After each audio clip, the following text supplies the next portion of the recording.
Welcome to ToddFun.com, where I do what's fun. Today's fun is Can I Fix It, or Will He Fix It episode. Probably episode 2, I guess. I have a cordless sort of trimmer, beard trimmer. I use it when I don't shave for an extra week or so, when I have to get off all the extra fuzz real quick before I can use a razor. Problem with it is it won't charge anymore. It is rechargeable. I really shouldn't call it Can I Fix It. It's, I'm going to hack it. I don't want it to be cordless anymore. Many times I go to get this thing and the batteries have gone flat. In fact, after 2 years of using anything rechargeable, the batteries tend not to top off very well. Meaning every time you pick it up and get halfway done using it, it's dead. Which wouldn't be so bad if you could just plug it in and keep using it. You could used to be able to do that with older trimmers and shavers and stuff, but not this one. This one, once you plug it in, the charging circuits take over, and you can't, and the switch, the on-off switch, no longer activates the razor. So you have to wait till it tops off, which means you're half done with what you're doing, and you have to wait for the stupid thing to top off. And I'm just sick of the fact that you can't change out the rechargeable batteries. I'm sick of the fact that every 2 years you got to rip these apart and replace the batteries. I'm done with that nonsense. I've had this for a long time. It's a really good name brand trimmer, and I just want it to work. I don't have any problem just plugging it in and using it. So we're going to bypass the charging circuits, we're going to bypass the recharging battery, and we're going to show that we can do that. We're going to show you, maybe you have the same one or something similar.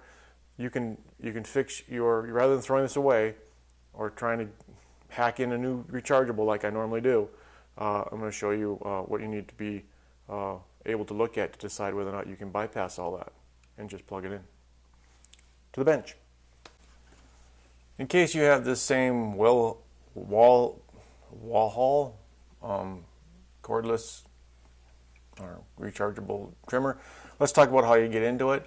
The first thing you do is you peel off this little rubber cover. You just get under the fingers and just peel it backwards like you're peeling a banana or something, and it just turns inside out, and then you can reverse that to put it back on. And then you have to pop off these. These are interchangeable with these anyway. They just snap off and you get different sizes. There's 2 clips in here, and it's going to be hard to get a focus in there, but you reach in there with your screwdriver and you'll see there's 2 clips. You just pop them up, and that sort of like lifts it up and then lets it start to come away. And then there's these little side clips. Those little side clips, you just sort of give them a little poke, and then this pops off, and then the 2 pieces come apart. So that's how you get that apart. We won't review that anymore. The reassembly is the same in the opposite direction. The circuit board comes out, and it has this. This is the contact for the power, and it slides between these 2 points here, telling it what mode it's in. And that you just unsnap it, or in fact you just slide it off the front if you want. And make sure this is clean if you're going to reuse it. There's 2 ways you can hack this now. Well, you could of course unsolder this 3.7 lithium ion battery, order a new one, and solder it in. That's normally how I fix these. But I'm sick of it. I just want to plug it in and have the thing work. And I'm not so sure I even care if it works with a switch, because then I have to fuss with making sure the switch is in there. And then I plug it in, and the first thing I'm going to have to do after plugging it in is turn the switch on. Well, why not just plug it in and have the thing run? It's not like I leave it on I don't leave it out and plugged in, but I guess I could, so it don't really matter either way. Now, the way I know that I can bypass this is because of the charger that it comes with. And if we get a good focus on that, you can see it puts out 4.2 volts DC at 600 milliamps. Well, good. That's going to be a nice regulated voltage that this thing has, and it's over the 3.7 lithium ion. But so what? This is just a DC motor, and it could care less if it runs a little bit faster. So if we're pumping in 4.2, as we saw, that's what this outputs is. It puts out 4.2 volts.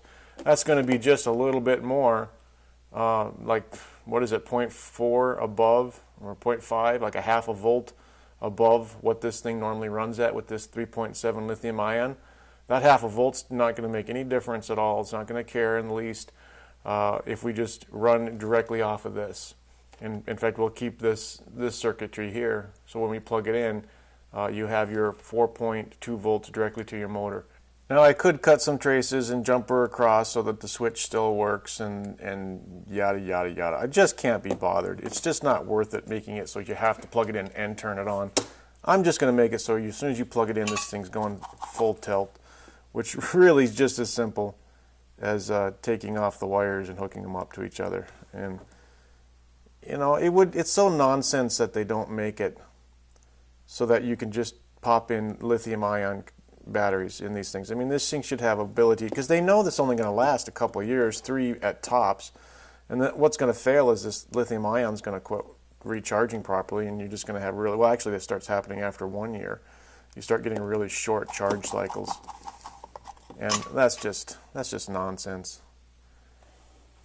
And so now this is pretty much ready to go. We're just getting rid of this whole nonsense circuit. Straighten these wires out. They're going to be plenty long enough. Solder that was left on. So I just slide that on so that I have that. And then we just got to connect these up like that.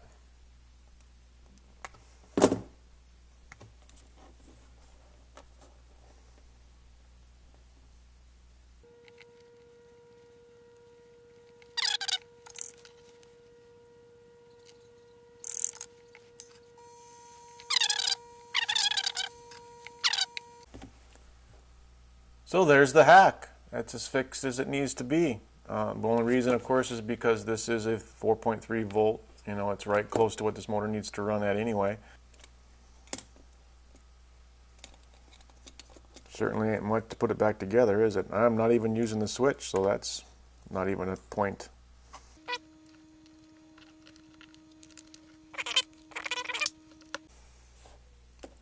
And once every couple of years or so, you want to clean these mechanisms up real good. What you do is you just get yourself a little dental pick and you pull these little springs off to the side. Yours is going to be, might be a little dirtier than this one. And you just lift it, pull it out. And you'll have, to clean it in here, I've already shot some cleaner in here and cleaned this all up and cleaned this all up. And we want to get a little lubrication in there. This is the grandfather clock oil grease that I use, and we want to use a little grease in there. Go to any of my grandfather clock videos, and you can get a link to this grease on my Amazon store. Just gonna have to get a little bit on here, and you want to put it in that little trough back here. Essentially, you spread it in this little trough, and it'll work its way around from there. I'm gonna put a little bit across the whole back of this thing. This is going to be the glide points, if you will. And the object is you just take your dental pick and lift these springs up and slide this back on. There you go. So that's lubricated up on the back glide there. We'll put a little bit, just the tiniest bit inside of here where this it's where the ball rolls around and drives it. And the last thing is, this is the lubricant that you would normally use every couple weeks or so. It comes with the shaver, and this you're just going to get it in on the teeth here, and then that will that helps lubricate the cutting edges where the teeth are, because you don't want to have thick grease there. This will be just enough to lubricate those two pieces of metal. And this pops on here. I was able just to put the sock on this rubber glove thing. I just turned it right side out and just pulled it in, and it shoved right on there just fine. Well, this is the moment of truth. Everything's cleaned up, everything's wired up direct, no more charging circuit, no more on-off switch, just plug it in and go. Here we go. This is plugged into the wall already.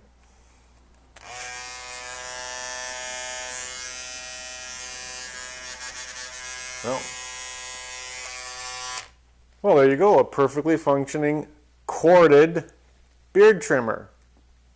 I'm quite happy, because I've always, when the batteries went dead in this thing, I've many times plugged it in and tried to use it right away, and I couldn't. I had to finish shaving a half hour later when the thing topped off some juice. I don't have that headache no more. I can just plug it in and just use it. Now, I know this is a stupid, simple hack. For a channel like this, you might be wondering, well, that's kind of nonsensical, but people are going to find this video and they're going to learn that if all they have is a soldering iron, they don't have to replace the 3.7 lithium ion battery, provided this is a DC source close to 3.7 and you're running just a straight DC motor. As long as you have that little setup, and this can push up, over half an amp. Well, if this can push more than half an amp, that DC motor is going to run just fine on that, and it's going to be just a little bit like a half a volt higher than the battery would have been. If you don't have that balance, it won't work. If you need more amps, then you're going to have a topped off lithium-ion battery to run your device, but not in this case. So this all works out, and that's what you come here for, and that's what you learn. So thanks for coming. Thanks for joining. Thumbs up if you like it. Subscribe for all the crazy nonsense I do here. Bye.